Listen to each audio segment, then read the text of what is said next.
Me echaron de casa a los 18. Cuando heredé millones, volvieron para exigirlo todo, sin saber que mi abuelo les había tendido una trampa mortal. Estaba sentada en la silla de cuero, con las manos aferradas a los reposabrazos con tanta fuerza que mis nudillos se habían puesto blancos. La oficina olía a libros viejos y a cera para madera, el aroma del poder silencioso. Frente a mí, el señor Henderson, el abogado de mi abuelo, se aclaró la garganta. El testamento estaba extendido sobre su escritorio de caoba. Y a mi lado, la familia que no había visto en 9 años. 9 años desde el día en que me arrojaron a la calle con mis cosas en bolsas de basura. Mi madre me sonrió, una sonrisa cortés, vacía, de esas que le das a un extraño. Cariño, dijo, y la palabra se sintió como vidrio roto en mis oídos. Te ves tan adulta. Te hemos extrañado. Asumí que estaría sola en la lectura del testamento del abuelo yo. Después de todo, yo era la única que lo visitó durante sus últimos 2 años en el hospital. La única que se sentó junto a su cama leyéndole la sección de deportes mientras el mundo seguía girando sin él.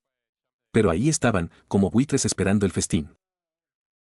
Mi madre, con un vestido negro comprado para la ocasión, sentada en el borde de su asiento. Mi padre, de pie junto a la ventana, con su perpetua expresión severa. Y mi hermano, Leo, el niño dorado, absorto en su teléfono como si este evento fuera una interrupción tediosa en su importante vida. 9 años.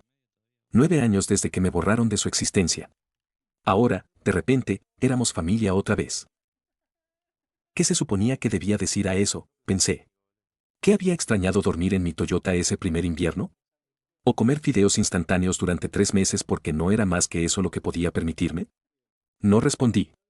Mi silencio era una fortaleza que había tardado 9 años en construir. El señor Henderson comenzó a leer. Su voz era un dron monótono, detallando los activos y las voluntades de un hombre bueno. Mi mente, sin embargo, se deslizó hacia atrás, hacia el día en que cumplí 18 años. El día en que mi padre me informó que yo era una decepción. El día en que mi madre empacó mi vida en 8 cajas de cartón. El día en que Leo observó desde la ventana de su habitación mientras yo cargaba mi auto, sin siquiera la decencia de un adiós. A mi nieta, Clara Carter. La voz del señor Henderson me devolvió al presente. Le dejo la suma de $3.500.000, junto con mi cartera de inversiones y la propiedad en Maple Street. La habitación se sumió en un silencio tan profundo que podía escuchar mi propio corazón latiendo en mis oídos. La sonrisa de mi madre vaciló. Mi padre se giró desde la ventana, su rostro una máscara de incredulidad. Leo finalmente levantó la vista de su teléfono. Debe haber algún error, dijo mi padre, su voz tensa. ¿Qué pasa con el resto de la familia? El señor Henderson lo miró por encima de sus gafas. No hay ningún error. El señor Joseph Carter fue muy claro sobre sus deseos. Nadie más tiene derecho a esta herencia. El rostro de mi madre se transformó. La cortesía se derritió, reemplazada por un cálculo frío y duro. Extendió la mano y tocó mi brazo. Me estremecí, apartándome por instinto. Por supuesto, cariño, dijo, su voz ahora un almíbar empalagoso. Estas son noticias maravillosas. Pero es mucho dinero para alguien de tu edad. Tu padre y yo estaremos felices de ayudarte a manejarlo. Tenemos experiencia. Experiencia. La palabra casi me hizo reír. La última vez que me ayudaron, me negaron la firma conjunta para mis préstamos universitarios 2 semanas antes de que comenzara el semestre, diciendo que necesitaban concentrar sus recursos en la maestría de Leo. Eso no será necesario, me escuché decir, mi voz más fuerte de lo que me sentía. Vamos, Clara, no seas estúpida, intervino Leo. No sabes nada de inversiones. Lo desperdiciarás en un año. Era el mismo hermano que recibió un auto nuevo a los 16 mientras yo tomaba el autobús. El mismo hermano que recibió un viaje a Europa como regalo de graduación mientras yo recibí una maleta y direcciones a un refugio para personas sin hogar. Retiré mi brazo del agarre de mi madre. Necesito pensar. Por supuesto, cariño, ronroneó ella, enlazando su brazo con el mío como si fuéramos viejas amigas. Tómate tu tiempo. Solo estamos tan contentos de tenerte de vuelta. La familia lo es todo, ¿no es así? Caminé hacia mi Toyota usado, el que había comprado después de 3 años de ahorrar cada dólar extra, y me alejé, viéndolos en mi espejo retrovisor, agrupados en el estacionamiento, ya planeando. Mi teléfono vibró. Un mensaje de Leo, necesitamos hablar. Esto no tiene que ser complicado. Lo borré. Esa noche no dormí. La carta de mi abuelo estaba en la encimera de la cocina, su caligrafía temblorosa en el sobre. A las 3 de la mañana, finalmente la abrí. Mi querida niña. Si estás leyendo esto, me he ido. Lamento no poder estar allí para ver lo que viene después, pero sé que eres lo suficientemente fuerte para manejarlo. Tus padres volverán, fingirán que el pasado nunca sucedió, querrán lo que te he dejado. No los dejes tomarlo, te ganaste esto no por nacer en la familia, sino por ser la única a la que le importó. Vas a estar bien. Mejor que bien, vas a ser extraordinaria.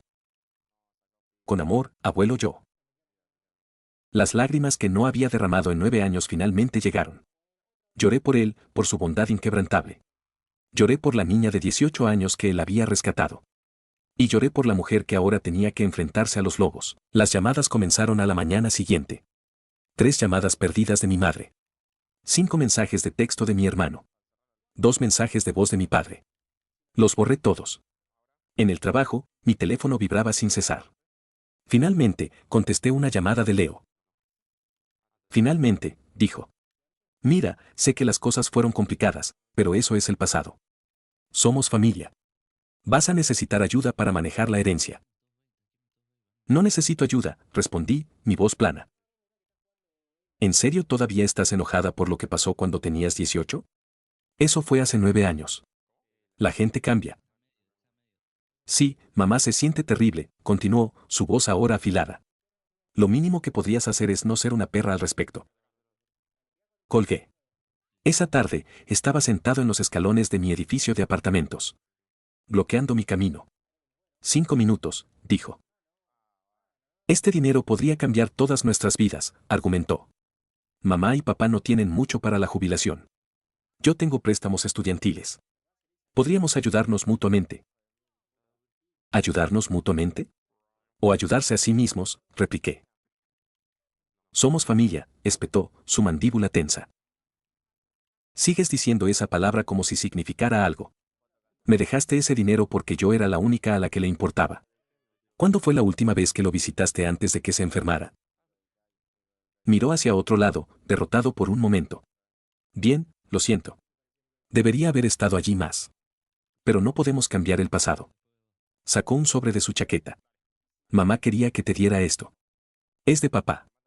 Una propuesta. Dentro de mi apartamento, abrí el sobre. Era un plan mecanografiado, profesional, donde yo pondría la herencia en un fideicomiso familiar. Mi padre manejaría las inversiones. Mi madre, las donaciones caritativas. Mi hermano, la planificación fiscal. Y yo recibiría una mesada mensual. Una mesada. De mi propio dinero. Estaba fechado 3 días después del funeral de mi abuelo. Habían planeado esto antes de saber qué había en el testamento. Tiré la propuesta a la basura y llamé al señor Henderson para pedirle la recomendación de un asesor financiero. Alguien sin conexión con mi familia. 2 semanas después, el señor Henderson me llamó. Tenemos una situación. Alguien había intentado acceder a las cuentas del patrimonio con un poder notarial falso, reclamando que yo era mentalmente incompetente. El autor, mi padre. El sello notarial era falso. El banco lo marcó. Y esa misma mañana, habían recibido una carta de un abogado.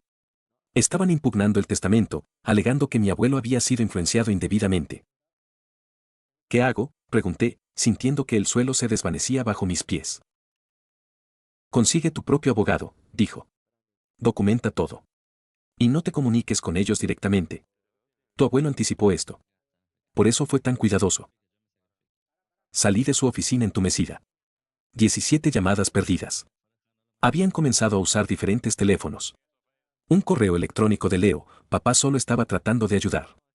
Somos familia. No necesitamos abogados entre nosotros. Lo borré. Esa noche llamé a Patricia Chen, una abogada de litigios de patrimonio. A la mañana siguiente, la batería de mi auto estaba muerta.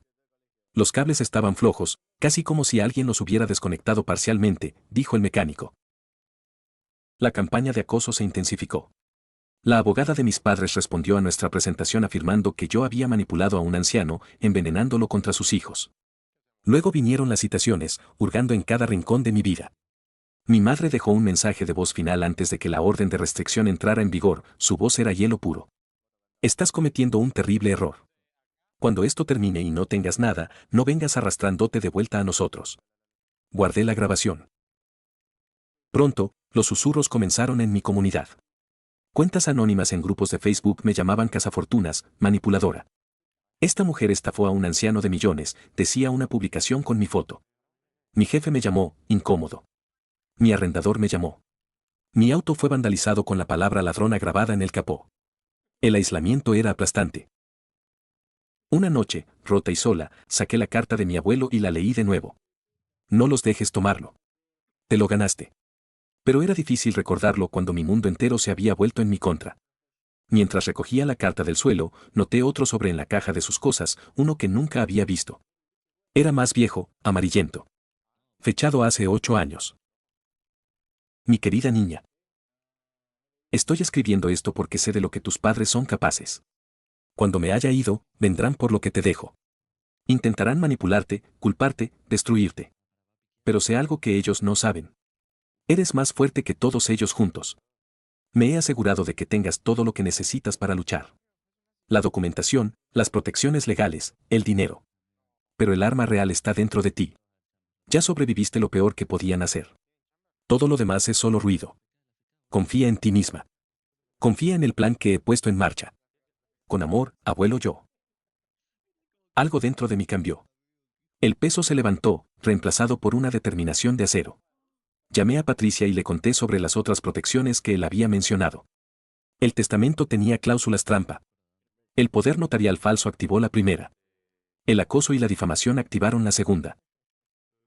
Comencé a construir mi propio caso. Capturas de pantalla. Grabaciones. Declaraciones de testigos. La verdad emergió. El dueño de la cafetería admitió que mi padre le ofreció dinero para rechazar mi negocio. Mi arrendador confesó haber recibido llamadas amenazantes. La campaña había sido financiada, coordinada, sistemática. La petición final de mis padres fue la más cruel, una solicitud de tutela, reclamando que yo era mentalmente incompetente. En la corte, presentaron a un psiquiatra comprado que testificó que yo era paranoica. Luego, nuestro turno. Joan, mi asesora financiera, presentó registros impecables. Mi jefe testificó sobre mi liderazgo. Un juez retirado, Thomas Brannan, un amigo de mi abuelo, testificó sobre el trato de mis padres hacia mí, el favoritismo, el desprecio. Y finalmente, Patricia presentó el segundo as en la manga de mi abuelo, un cuaderno de cuero. Un manual de jugadas que él había escrito, prediciendo cada uno de sus movimientos, cada mentira, cada ataque. La jueza Morrison denegó su petición en su totalidad. Este es un intento calculado de apoderarse de activos, dijo, su voz resonando con disgusto. La evidencia muestra acoso, fraude y abuso emocional. Estoy haciendo permanente la orden de restricción. 6 semanas después, en la audiencia final para nuestra contrademanda, la sala estaba llena. Patricia presentó la línea de tiempo, las pruebas, el metraje de mi hermano vandalizando mi auto. El abogado de mis padres trató de argumentar que era un conflicto familiar exagerado. Mi hermano admitió que creían que merecían el dinero. La jueza no tuvo piedad. Falló a nuestro favor en todos los cargos. $300,000 en daños.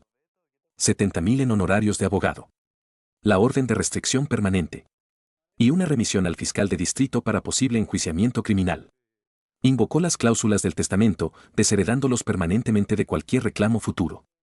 Habían perdido todo. Debería haberme sentido triunfante.